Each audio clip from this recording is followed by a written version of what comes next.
प्यारे बच्चों, class 11th के लिए JCRT और जैक द्वारा मॉडल सेट जारी कर दिया गया है। आज हम लोग BST के सवालों को देखेंगे। BST कॉमर्स में है आपका व्यावसायिक अध्ययन। अपने चैनल इकोनॉमिक्स प्लस पर नए हैं तो चैनल को ज़रूर सब्सक्राइब कर लें और वीडियो को ज़्यादा से ज़्यादा शेयर करें। दोनों सेट का आंसर इसी वीडियो के माध्यम से आप लोगों को मिलेगा। तो चलिए हम लोग आज कुछ नया सीखते हैं।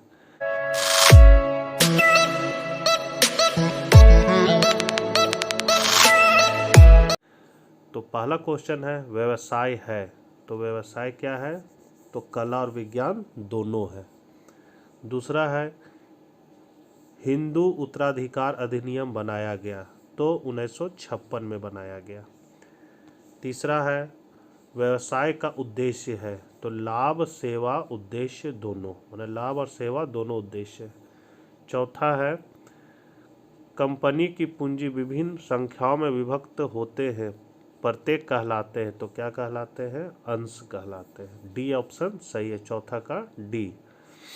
पांचवा है व्यवसाय के अंतर्गत, तो व्यवसाय के अंतर्गत मानव की समस्त आर्थिक क्रियाएं आती है, पांचवा का बी ऑप्शन सही है। छठा है उद्योग अंग है, तो उद्योग व्यवसाय का अंग है। सातवां है ऐसे व्यापार को क्या कहते हैं जिसमें पहले आयात और फिर निर्यात किया जाता है, तो इसका सी ऑप्शन सही है, पुनः निर्यात व्यापार। आठवां क्वेश्चन है मौसम की भांति व्यवसाय भी सदैव हमारे साथ रहता है, यह कथन किससे संबंधित है? तो व्हीलर के से संबंधित है।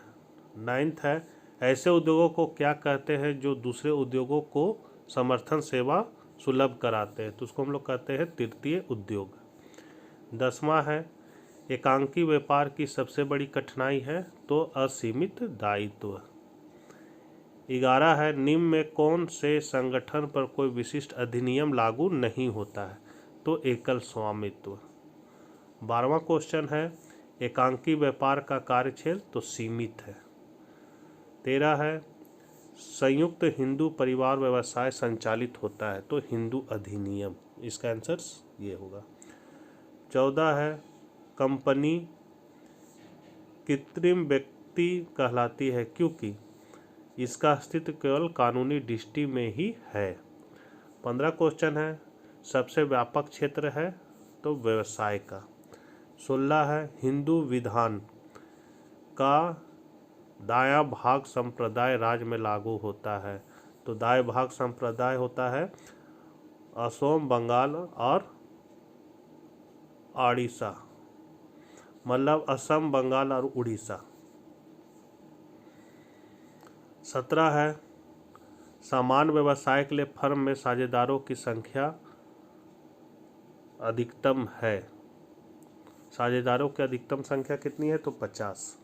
18 होगा एक साझेदार जिसके फर्म से संबंध के बारे में जनता अपरिचित है गुप्त साझेदार कहलाता है। डी ऑप्शन सही है, 18 का डी। 19 में आएंगे हम लोग कंपनी जिसका व्यवसाय या उत्पादन एक देश से अधिक में होता है, तो उसको हम लोग कहते हैं विदेशी कंपनी।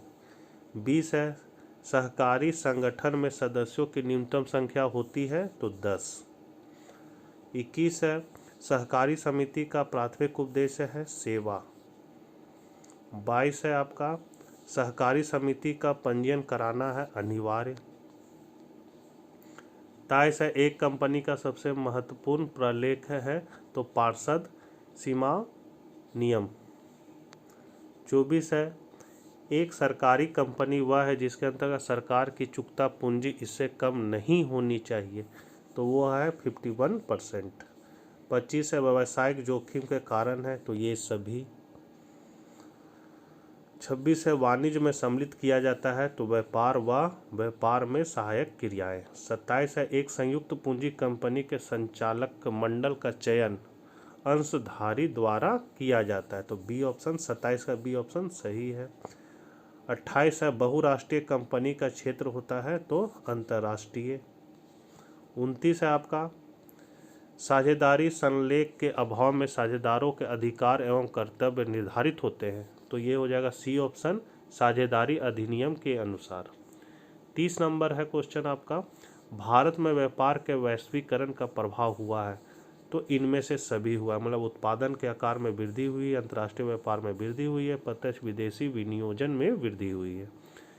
31 का है, सहकारी समिति का लाभ है, तो प्रजातांत्रिक प्रबंध। 32 है, ऐसे व्यावसायिक संगठन का नाम बताइए जिसमें पृथक वैधानिक अस्तित्व की विशेषता होती है, तो वो है सहकारी समिति। 33 है, कर्मचारी की बेईमानी किस तरह का व्यावसायिक जोखिम है, तो मानवीय। 34 है, व्यापार 2 प्रकार का होता है। 35 है, सीमित दायित्व एकांकी व्यापार की विशेषता नहीं है, तो 35 का बी हो जाएगा। 36 है, ऐसा प्रबंधक जिसका लाभ में हिस्सा है, तो केवल फर्म का कर्मचारी है। 37 है, निम्न में से कौन सा व्यावसायिक अनिश्चितता का उदाहरण है, तो ये सभी। 38 है, भारतीय बहुराष्ट्रीय कंपनी नहीं है, तो ब्रुक बॉन्ड। संयुक्त हिंदू परिवार व्यवसाय का मुखिया जाना जाता है, तो कर्ता। लास्ट क्वेश्चन पहला सेट का है, पूर्वाधिकार अंशधारियों को साधारणतया तो मत देने का अधिकार नहीं होता है। सेट 1 कंप्लीट हो गया, अब हम लोग सेट 2 के प्रश्नों को देखेंगे। इनमें से कौन सी व्यावसायिक क्रिया है, तो माल का क्रय विक्रय करना। दूसरा क्वेश्चन है, ऐसे धंधे को किस नाम से पुकारते हैं जिसमें लोग नियमित रूप से दूसरों के लिए कार्य करते और बदले में पारिश्रमिक प्राप्त करते, तो उसको हम लोग कहते हैं रोजगार।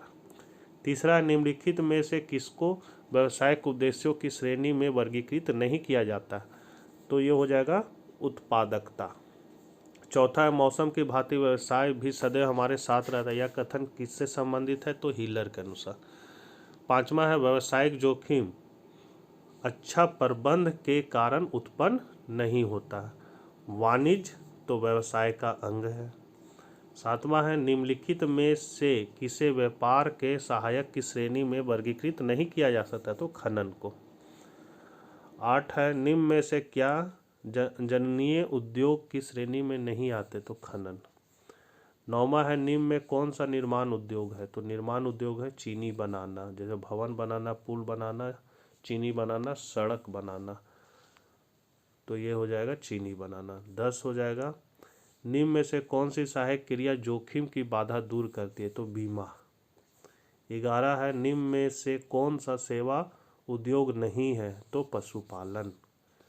12 है, रूप उपयोगिता का सृजन निम्न में कौन करता है, तो उद्योग। 13 है, निम्न में से किसको व्यवसाय का उद्देश्य नहीं कहा जा सकता, तो विनियोग को। निम्न में से किस आर्थिक क्रिया में पूंजी की आवश्यकता नहीं होती, तो पेशा में। 15 है, प्रत्येक व्यक्ति को जीविकोपार्जन के लिए किस क्रिया को करना पड़ता है, तो आर्थिक क्रिया। एकल स्वामित्व की क्रिया का उद्देश्य आर्थिक होता है, तो बी ऑप्शन सही है। 17 हो जाएगा, एकल व्यापारी व्यवसाय का जीवन अस्थिर होता है। निम्न में साझेदार तो कौन होते हैं, तो निम्न में साझेदार व्यक्ति होते हैं। सदस्यों को नियमित बाजार उपलब्ध कराना किस सहकारी समिति का उद्देश्य होता है, तो सहकारी विपणन समिति का उद्देश्य होता है। निम्न में से कौन सी एकांकी व्यापार की सीमा है, तो उपरोक्त सभी। 21 है, निजी कंपनी में सदस्यों की अधिकतम संख्या होती है, तो 200। निम्न में से निरंतरता का लाभ किसको है, तो कंपनी को। अंशों के प्रकार है 2, कंपनी के अंशधारी होते हैं स्वामी, पूर्वाधिकार अंशों का लाभांश दर होता है निश्चित, पार्षद नियम के अभाव में लागू होता है, तो तालिका फ। भारत में उदारीकरण का प्रभाव हुआ है, तो उपरोक्त सभी। बहुराष्ट्रीय कंपनी में केंद्रीकृत नियंत्रण इसके द्वारा किया जाता है, तो मुख्यालय के द्वारा।